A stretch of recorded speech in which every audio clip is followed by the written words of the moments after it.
Thank you very much for joining us at the Times Now Summit. और स्मृति जी, आपके साथ का सेशन बहुत ज़रूरी है क्योंकि ये सिर्फ आपके और मेरे जैसी महिलाओं के इश्यूज के लिए नहीं, ये इस देश की 50% आबादी के सवाल हैं जो मैं आपसे पूछना चाहती हूँ। सबसे पहले तो सवाल आपसे ये पूछना चाहती हूँ कि आप union women and child development minister तो हैं, पर उसके साथ आपको जब माइनॉरिटी अफेयर्स का विभाग दिया गया तो एक जेंटलमैन हैं जिन्होंने आपके बारे में ये कहा, Smriti Irani assign the charge of ministry of minority affairs after Naqvi resigns, hardcore Hindu, married to a Parsi, given charge of Muslims and Christian. Is this BJP's brand of secularism? Absolutely. It is BJP's way of telling every Indian in this country that when you sit in a constitutional position, you serve through that position all the merits of the constitution and you serve without prejudice. लेकिन so ऐसे yes, सवाल, a hardcore Hindu can serve the better interests of the minority population of our country. लेकिन ऐसे सवाल आपको लगता है महिलाओं से ज्यादा पूछे जाते हैं? नहीं, मुझे लगता है कि ऑपोजिशन में विशेषतः कांग्रेस की मुझ पर विशेष कृपा है तो निश्चित रूप से मुझसे पूछे जाएंगे। लेकिन ये तो एक तृणमूल कांग्रेस के मेंबर ऑफ पार्लियामेंट हैं। जी हाँ, जब से बंगाल चुनाव में थोड़ा बहुत बंगाली बोल ली तब से वो भी पीछे पड़े हैं। आपकी बंगाली बोलने पर बंगाल आपके पीछे पड़ गया है? बंगाल पीछे नहीं पड़ा, लेकिन कुछ विशिष्ट बंगाली हैं तृणमूल कांग्रेस के। ये अपने आप में हास्यास्पद है कि उनके नाम के साथ भी कांग्रेस जुड़ा हुआ है, तो शायद for a congressman the Trinamool kind और the other kind I seem to be a heat seeking missile. लेकिन स्मृति जी, ये कांग्रेस की जो लार्जर फैमिली है, इनका कुछ विशेष प्यार है आपके साथ? मैं नहीं जानती, एंड आई डोंट थिंक कि इस देश में कोई भी नागरिक, लेट अलोन कोई पॉलिटिशियन, अपने आप को बहुत ही सौभाग्यशाली समझेगा अगर वो एक इशू ऑफ इंटरेस्ट हो जाए एक ऐसे खानदान के लिए जिनका पॉलिटिकल डिप्लीशन राष्ट्र के सामने हर दिन प्रस्तुत होता है। लेकिन वो तो राहुल गांधी जी तो इस वक्त भारत जोड़ो यात्रा कर रहे हैं और लोग कह रहे हैं, आज यहाँ पर हिंदुस्तानी बैठे हैं कि आपका देश टूट गया है। ऑडियंस, क्या देश टूटा? जो देश टूटा नहीं उसको जोड़ने की बात करते हैं, लेकिन मंच पर जाकर क्या वाक्य उनके मुंह से निकलते हैं। ध्वजा जब देखते हैं भगवा का तो अपनी नाक सिकुड़ लेते हैं। शायद नाक सिकुड़ने का एक कारण ये भी कि जिन हिंदुओं को उन्होंने एक वक्त पे आतंकवादी कहा, उन्हीं का ध्वज अगर कांग्रेस के कहीं ना कहीं किसी पायदान पर या किसी मंच पर दिख जाए तो कहीं ना कहीं उनको ये चोट पहुंचना अथवा आक्रोशित होना स्वाभाविक है। यात्रा कुछ ऐसे लोगों के साथ निकालते हैं जिनका परिवार लिप्त है कुछ ऐसे एलिमेंट्स के साथ, जिन लोगों के ऊपर आरोप है कि जब मुंबई पर आतंकी हमला हुआ था तब उस परिवार के किसी मेंबर ने हेडली को समर्थन दिया था, राह दिखाया था। आप पूजा भट्ट की बात कर रहे हैं। यात्रा कुछ ऐसे लोगों के साथ निकालते हैं जिनके साथ जब वो बैठते हैं तमिलनाडु में, वो लोग ये कह डालते हैं कि भारत की इस पुण्य भूमि पर पैर ना रखो, बीमार हो जाएंगे, और राहुल गांधी उसका खंडन नहीं करते। यात्रा में कुछ ऐसे लोग राहुल जी के पीछे डफली बजाते हुए चलते हैं जो भारत तेरे टुकड़े होने का नारा देश की राजधानी में दे चुके हैं। लेकिन भारत जोड़ो का मतलब ये भी तो हो सकता है, जैसा कांग्रेस कहती है कि लोग जुड़ रहे हैं, लोगों से कहीं उनका शायद नाता टूटा था, वो लोगों के साथ अपने नाते इसका जोड़ मतलब रहे। कांग्रेस पहली बार सार्वजनिक तौर पर यह स्वीकार कर रही है कि लोगों से नाता उनका छूट गया है। मैं उन्हें बधाई देती हूं कि सार्वजनिक क्षेत्र में पहली बार कांग्रेस ने इस बात को स्वीकार किया है धड़ल्ले से कि हाँ, हिंदुस्तान और हिंदुस्तानी कहीं हमसे छूट गया था।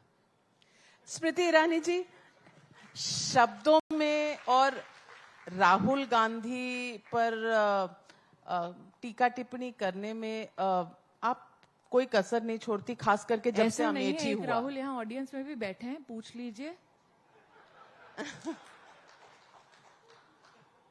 बड़े ही सभ्य शैली में उनसे मैं वार्ता करती हूँ, कभी कोई तीखापन नहीं दिखाती। और अभी भी जब आपसे बात कर रही हूँ, जिस महाशय का आप उल्लेख कर रही हूँ, उनके बारे में बड़ी विनम्रता से बात कर रही हूँ।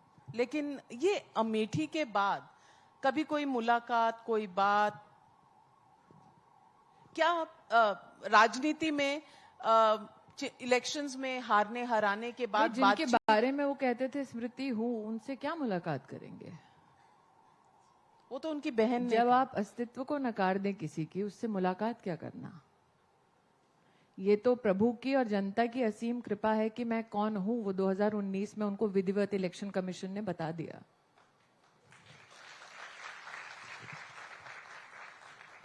स्मृति जी, महिलाओं के मुद्दे पर अगर आऊं तो मैं पूछना चाहती हूं कि इस देश में हम अमृतकाल महोत्सव मना रहे हैं, लेकिन पिछले 75 सालों में इस देश में एक भी महिला चीफ इलेक्शन कमिश्नर नहीं बनी, एक भी महिला चीफ जस्टिस ऑफ इंडिया नहीं मिली। ऐसा क्यों? क्या आप चाहते हैं कि महिलाएं इस राष्ट्र की जब अलग अलग संवैधानिक पद पर पहुंचे तो मात्र उस पद को भरने के लिए जेंडर की दृष्टि से उस महिला को वहां प्रस्तुत किया जाए? मैं ये प्रश्न आपसे इसलिए करती हूं क्योंकि अगर हम कहते हैं कि जेंडर बैलेंस होना चाहिए तो पुरुषों के प्रति जेंडर का प्रेजुडिस भी हमें दिखाना नहीं चाहिए। आज हम सब बड़े गर्व के साथ कहते हैं कि आदिवासी समाज की एक महिला राष्ट्र की पहली बार राष्ट्रपति बनी है, लेकिन आप अगर उनका पूरा जीवन देखें और जीवन में जो समाज के प्रति उनका समर्पण का भाव देखें तो आप उनको किस दृष्टि से देखेंगे? From the prism of her service और from the prism of only her gender? Service बिल्कुल जरूरी है और अपनी काबिलियत पर महिलाएं सामने आए, ये अनिवार्य है। मैं इससे कभी भी कोई कॉम्प्रोमाइज की गुजारिश नहीं करूंगी, लेकिन क्या ये सिर्फ इसलिए है कि विमेन आर नॉट कॉम्पिटेंट इसलिए यहाँ नहीं पहुंची? Not at all. I think that is to do a great injustice to the whole process, especially given that the issue with regards to the appointment of the Chief Election Commission is currently sub judice and a hot topic of conversation amongst many intellectuals. I will reserve my true comments till such time that, you know. But I'm not asking you in terms of the gender issue.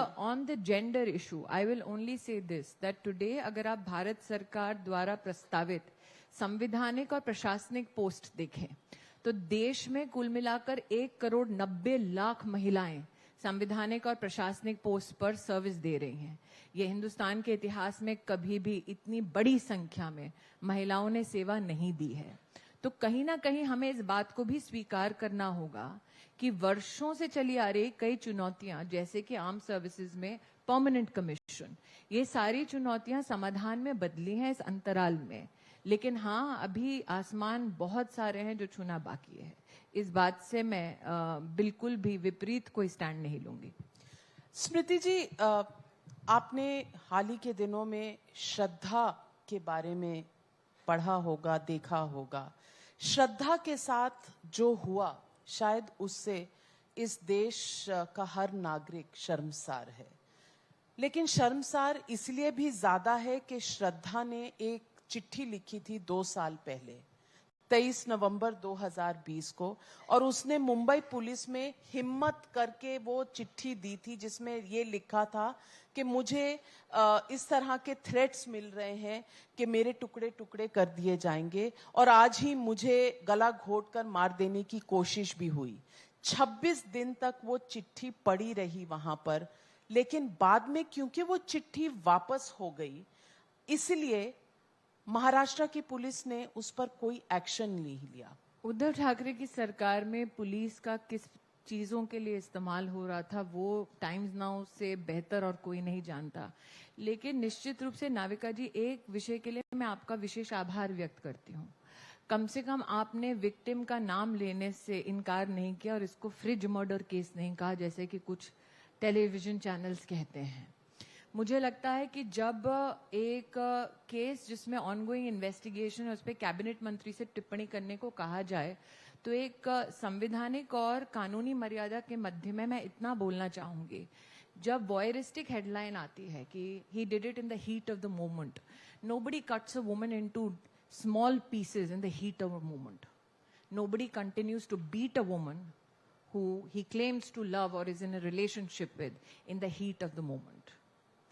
The fact that the abuse was continuous, the fact that the abuse was known to so many people, and the fact that there was not much that she could get in terms of help is an issue which needs to be elaborately reflected on by people at large. Because intimate partner violence and violence by members of family of women is something that is aggressively reported in the National Crime Records Bureau. तो एक तरफ जब हम महिला सुरक्षा की बात करते हैं तो कहीं ना कहीं इंटीमेट पार्टनर्स के साथ रिलेशनशिप में जो वायलेंस है उसके ऊपर भी चर्चा करने की जरूरत है. पहले ये भ्रम फैलाया जाता था कि व्यक्ति अगर पढ़ा लिखा नहीं है तो इतना पीटेगा, लेकिन अब पता चलता है और बहुत सारे केसेस ऐसे आ रहे हैं बाहर कि domestic violence is not an issue which is only related to men who are not educated. This is as much an urban phenomena as it was presumed to be a rural phenomena. The issue is कौन वो लोग हैं at the workplace, family में, जो लोग जानते थे that she is being violated, she is being beaten, she is being threatened and was somehow compelled not to help.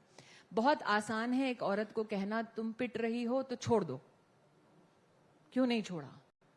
लेकिन जितने लोगों ने ऐसे विक्टिम से बातचीत की है या ऐसे केसेस के ऊपर जिन लोगों का थोड़ा बहुत अध्ययन है, वो जानते हैं that the mental fear is such कि आप उसे खुले कमरे में छोड़ दो, वो एक कदम नहीं चलेगी. तो मुझे लगता है कि हम एक केस की वजह से डोमेस्टिक वायलेंस या इंटीमेट पार्टनर वायलेंस को सिंप्लीफाई ना करें.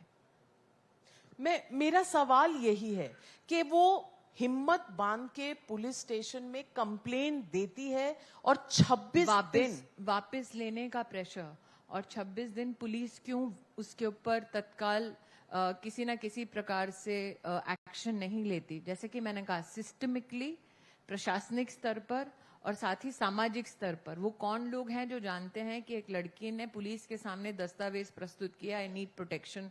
वो कौन लोग हैं जो जानते हैं कि उन्होंने उस कागज को फिर वापस ले लिया? वो कौन लोग हैं कि ये व्हाट्सएप कर रहे हैं? और मैं दोबारा कह रही हूँ, it's an ongoing investigation, it's absolutely improper for me to comment that there are WhatsApp messages that I see on television जो जानते हैं, but nobody seems to call the cops. लेकिन स्मृति जी, मैं इन्वेस्टिगेशन में but like I said Navika ji, I am grateful कि आप उसको fridge murder case नहीं कह रहे. नहीं, मेरे लिए श्रद्धा इस देश के हर नागरिक को शर्मसार करने वाली एक लड़की है, क्योंकि 2 साल पहले उसने लिखा. मैं आई एम सॉरी, उसको जिसने मारा, आप उस किलर के बारे में और उसके क्राइम और उसके इंटेंट के बारे में देश को दोष ना दें. यहां कितने पुरुष बैठे हुए हैं, they will not put up with a woman getting beaten and just be silent witnesses to it. मैं पूछना चाहती हूं, so focus on the person who killed her and do not deviate from it. मैं deviate नहीं कर रही हूं, मैं ये पूछ रही हूं कि जो भी औरत कंप्लेंट लेकर जाती है उसके ऊपर प्रेशर वापस लेने का हमेशा रहता है, चाहे तो वो कौन करता है? घर के लोग करते हैं. तो उस लड़की का क्या?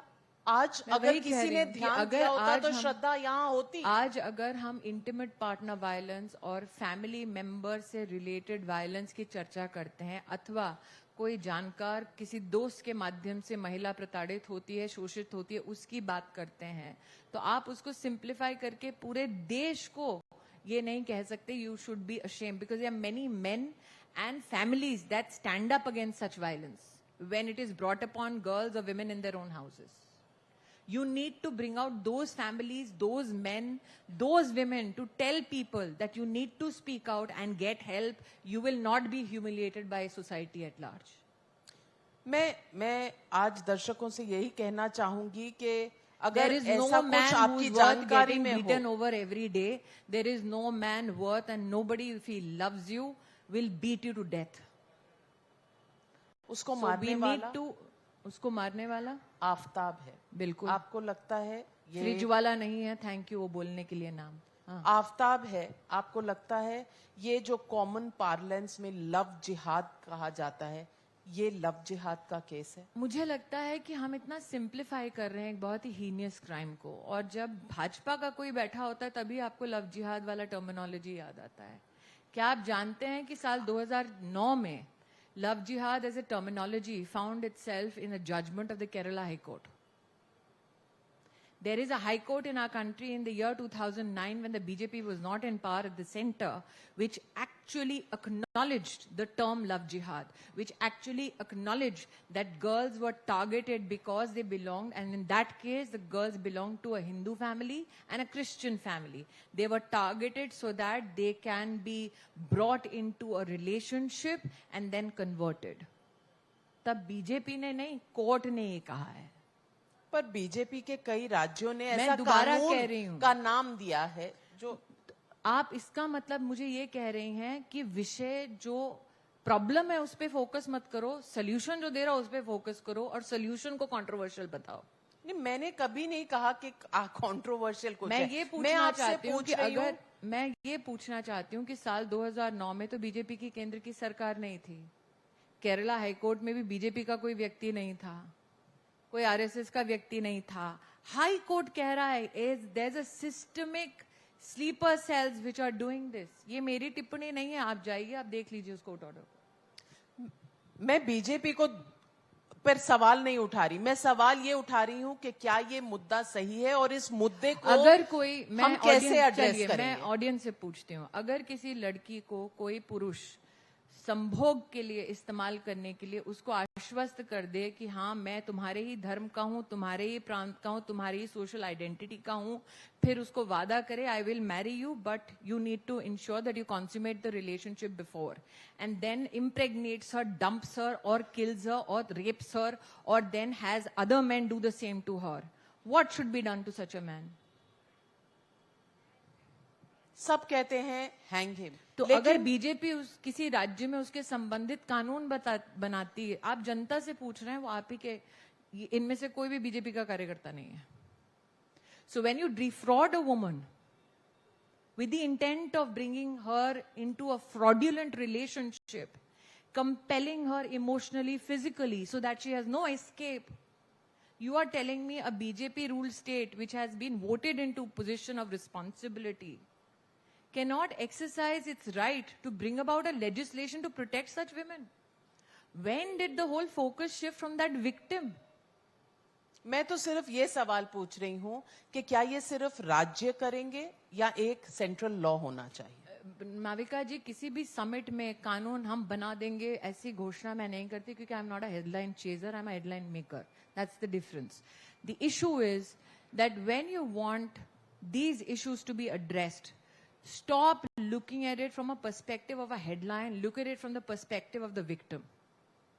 मैं विक्टिम की तरफ से देख So रही हूँ. if we have to bring about, and if a BJP state government has brought about that law that helps protect the interest of such young women, I say go for it. You have, as a woman, my entire support for it. Why not? And it has been now proved amongst your audience members that if a woman is to be defrauded, raped, impregnated,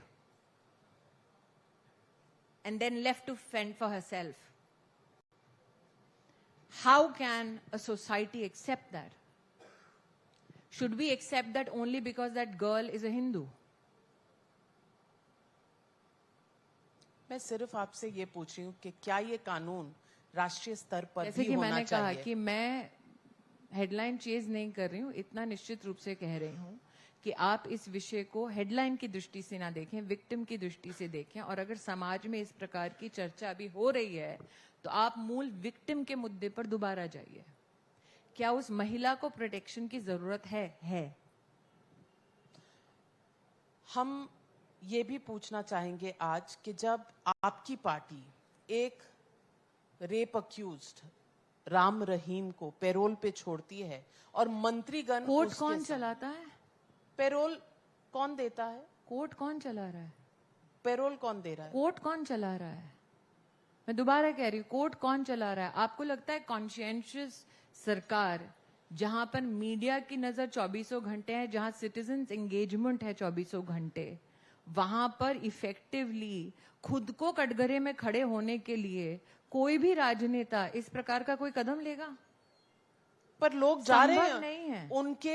उनके प्रवचनों पर मैं- आपके मंत्री जाते हैं। मैं दोबारा कहती हूं, अगर एक लॉ के मर्यादा में कोई भी कोर्ट कोई निर्णय लेता है, मैं दोबारा सीजेआई ने हाल फिलहाल में ये कहा कि भाई कोर्ट डरते हैं, मैं उस पर भी टिप्पणी नहीं कर रही हूं।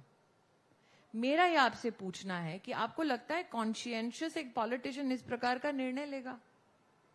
नहीं लेगा। नहीं लिया, और पैरोल पे अगर कोर्ट की वजह से बाहर भी आए राम तो फिर रहीम। दोबारा तो आप जब प्रश्न पूछ रही थी तो आपको कोर्ट के संदर्भ में कहना चाहिए था। लेकिन वो बाहर अगर आए हैं तो आप उनकी मैं दोबारा कह रही हूं कि अगर वो कोर्ट की वजह से बाहर आए हैं तो आप कटघरे में पॉलिटिशियन को क्यों खड़ा कर रहे हैं? क्योंकि पॉलिटिशियन वहां बैठकर मैं गई थी। सत्संग देख रहे। मैं गई थी। नहीं, पर आपकी पार्टी के लोग गए थे। मैं गई थी। इसका मतलब कोई पुरुष नेता कुछ करेगा तो आप पुरुष से नहीं कहेंगे, महिला आपके सामने आएगी उससे पूछेंगे। Headline no, not a headline, this is hardly one. नहीं, पर जी नेक्स्ट क्वेश्चन। ये सब आपके कॉलीग्स हैं, ये वहां जाकर सत्संग में बैठते हैं, आपको बुरा नहीं लगता? पहले तो मैं दोबारा कहती हूँ, आप जब सत्संग शब्द का इस्तेमाल करती हैं, कहीं ना कहीं आप इस बात को कुरेद रहे हैं। Since you called me a hardcore Hindu to begin with, मैंने नहीं कहा, वो जवाहर सरकार ने हाँ, कहा। But I know that you have repositioned it and your juxtaposition is well noted. आप ये इसलिए कह रही हैं ताकि मेरे अंदर के हिंदू को कुरेद दें और बार बार कहें अरे सत्संग में गए, सत्संग में गए, सत्संग में गए। दूसरे धर्म में आपको दिखाई दिए हैं कोई जो रेप के आरोपी हैं, मर्डर के आरोपी हैं? आप किसी भी मंच से किसी और धर्म के बारे में ऐसा बोलती हैं? या आपको हार्डकोर हिंदू आज मिला है मंच पे तो इसलिए हिंदू है तो इससे पूछ लेते हैं? अच्छा, अब सवाल पूछने के लिए पहले Hindu with a surname called Irani. हाँ, आप हिंदू हैं कि पारसी हैं शादी के बाद? देखिए, पारसी रिलीजन में धर्मांतरण नहीं होता, और धर्मांतरण होता तो भी मैं गर्व से हिंदू हूं, मैं नहीं करती।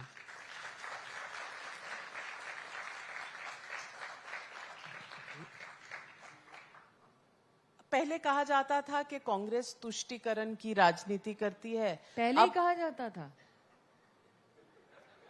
अब भी कहा जाता है। तो कांग्रेस तुष्टीकरण की राजनीति करती है और आप मेजॉरिटेरियनिज्म की राजनीति करते हैं। आप पर 80 करोड़ नागरिकों को उनके घर में 28 महीने से मुफ्त का राशन मिल रहा है।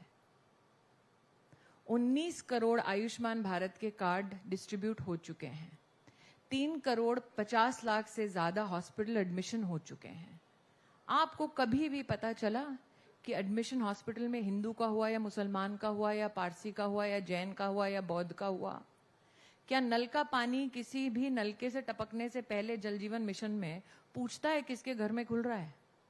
बिजली की तार जब जा रही है मोदी सरकार में किसी घर में, तो करंट वहां पे आने से पहले पूछता है घर किसका है? सड़क जो बना रहे हैं मोदी जी, सड़क पूछती है आपसे आप कौन से धर्म के जो चल रहे हैं? ये बीजेपी वालों ने बनाई है? ऐसा तो नहीं है। आप इतना स्तब्ध ना हो, ये सत्य है।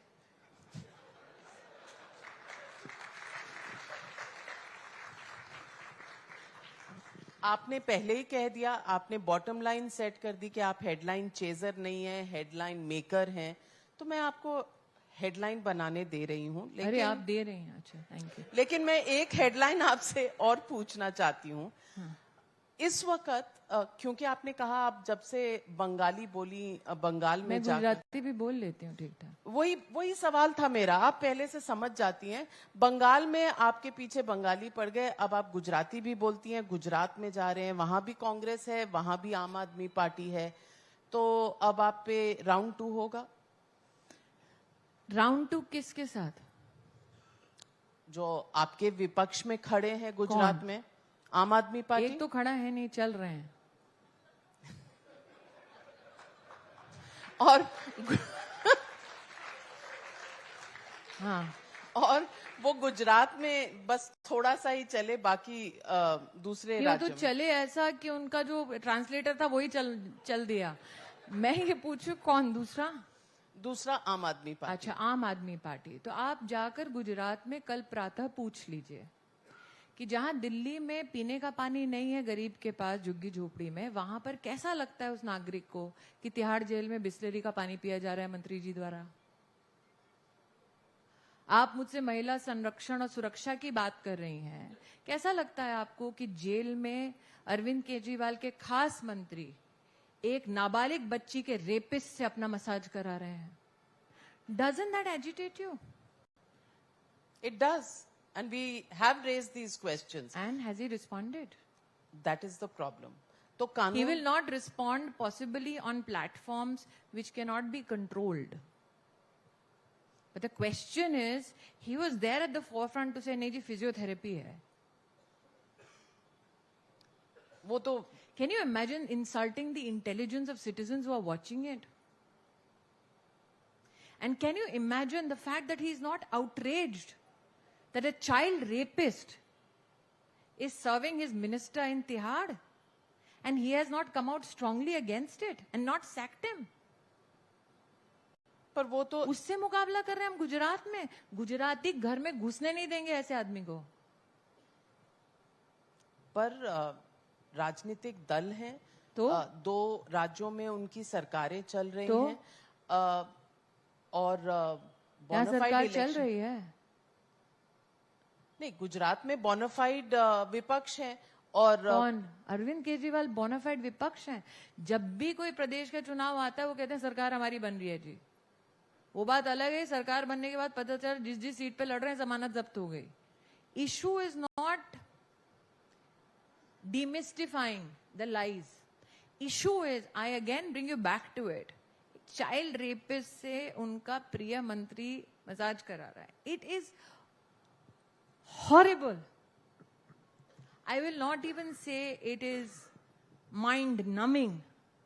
This has never happened in Indian politics. And the chief minister suddenly has no words.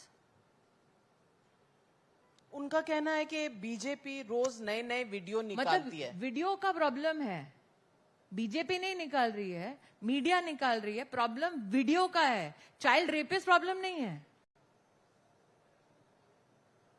Problem ये नहीं है कि दिल्ली में पीने का पानी गंदा है और मंत्री जी बैठ के जेल में अखरोट खा रहे हैं।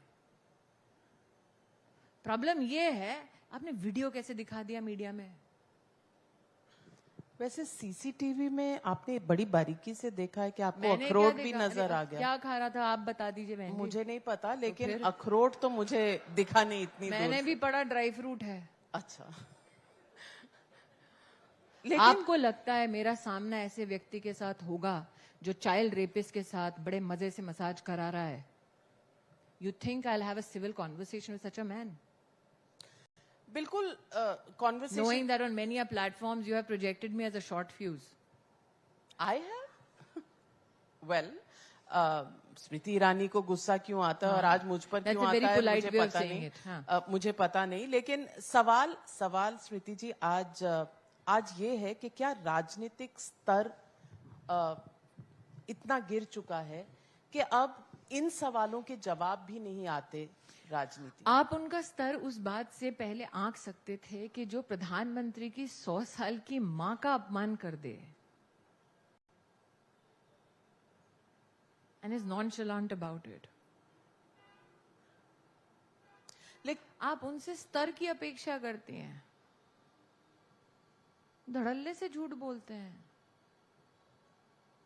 लेकिन विपक्ष का ये भी कहना है कि जब भी चुनाव होते हैं तो किसी न किसी तरीके से आप विपक्ष को घेरने की कोशिश करते हैं, चाहे वो एजेंसीज द्वारा हो, चाहे इस बार जैसे मैं दोबारा कह रही हूं, इशू इज आप शराब में घोटाला करें, एजेंसी बैठ के देखे।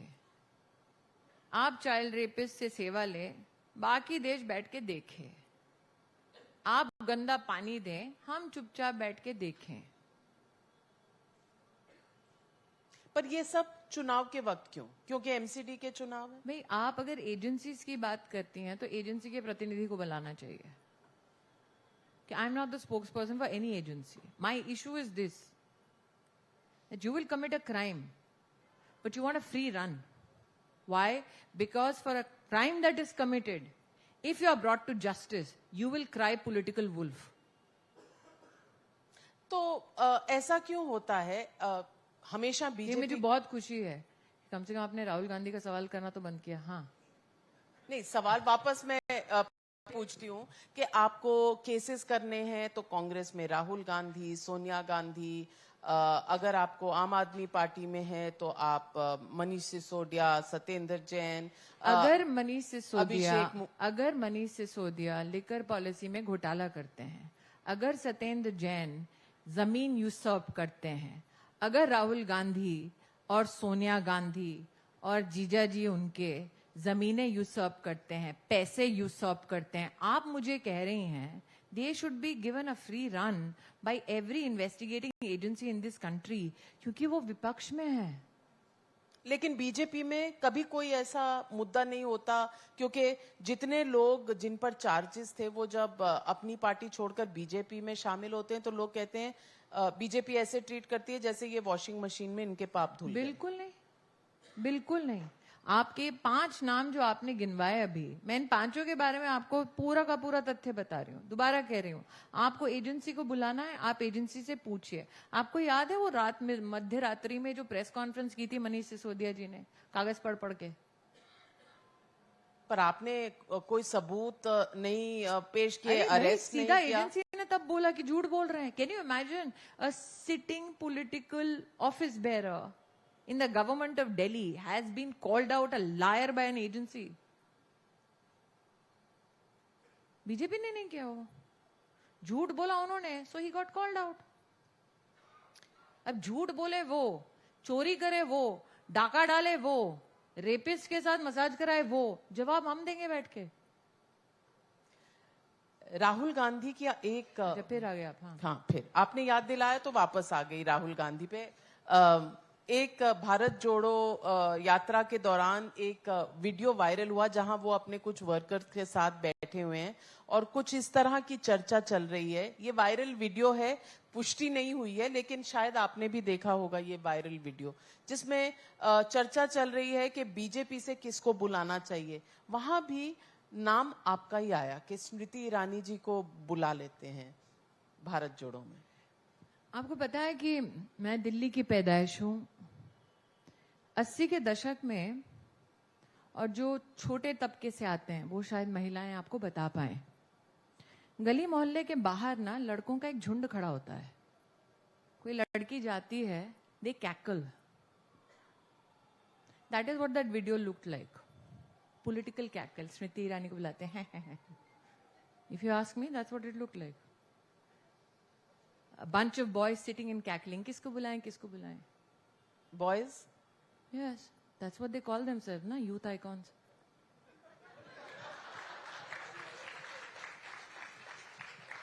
So cackling doesn't get you far. वैसे महिलाओं को कभी उम्र नहीं पूछनी चाहिए, I लेकिन am 46. I am not youthful at all.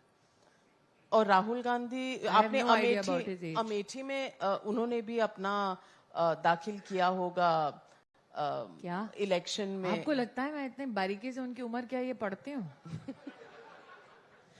तो वो यूथ आइकॉन है, आप नहीं है. मुझे नहीं पता. उनको ये खिताब उनकी पार्टी ने दिया है. एज ए से इन पंजाबी सानू की. तो सवाल एक और भी है. जब बीजेपी कई बार अपना निशाना लगाती है और लगाती है नेहरू से, फिर इंदिरा गांधी, राजीव गांधी, तो इस पर जयराम रमेश जी ने एक प्रेस कॉन्फ्रेंस में हाल ही में कहा था कि इतने झूठ बोलती है बीजेपी, तो जब वो झूठ बोलना बंद कर देंगे.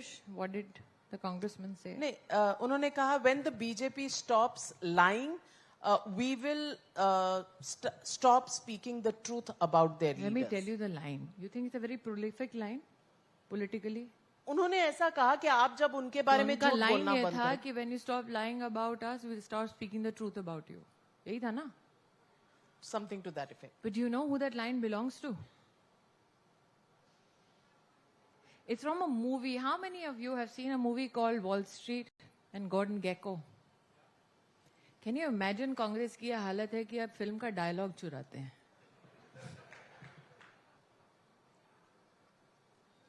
किताबों से, फिल्मों से कुछ डायलॉग। मतलब खानदान पैसा चुराता है या लाइन चुराते हैं?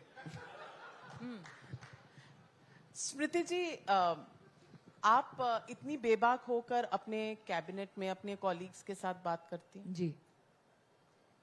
और मतलब are you treated as an equal? I want to ask. I'm the youngest in the cabinet. I can say that here without sounding like a youth icon.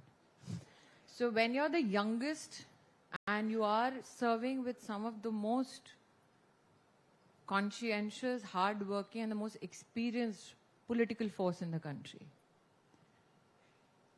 do you go with a sense of false bravado, or do you go to that cabinet with a sense of gratitude that you are privileged to serve your country?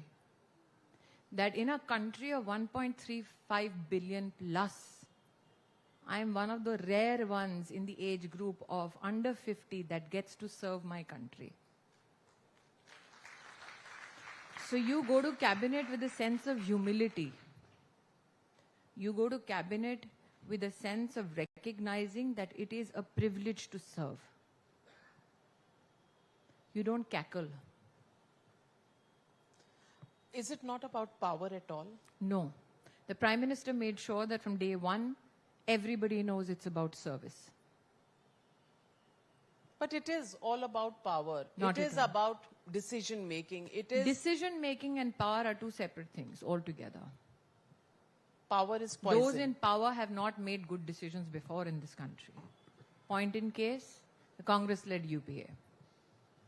When service is the focus of your entire decision-making process, then you are extremely mindful of everything you do.